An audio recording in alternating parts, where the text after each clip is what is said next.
There's a certain quality that all great speakers have and that very few awful speakers have. And that element is simply being in the moment.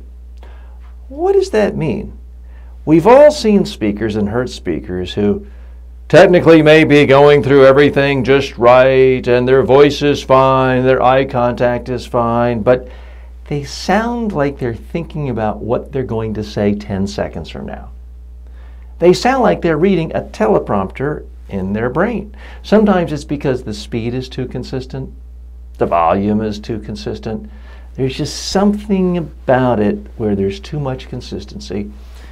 It doesn't sound fresh. It just doesn't sound real. Great speakers have the ability to say something, even if they've said it 1,000 times, to make it sound as though they're just talking to you.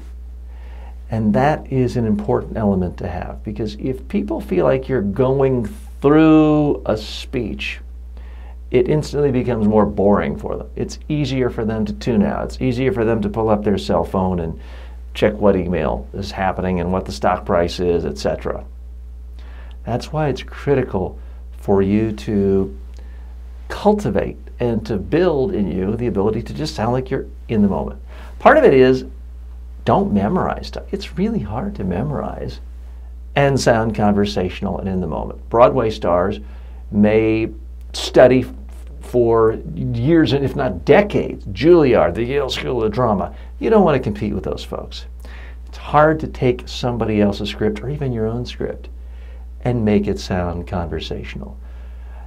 But if you are simply talking, focusing on ideas, making them come alive for people, and having fun with this whole thing in your presentation, you'll come across fresher and more in the moment. Do that, it's going to be much harder for your audience to zone out or find you boring, and much easier for them to just listen to you like they're listening to a friend.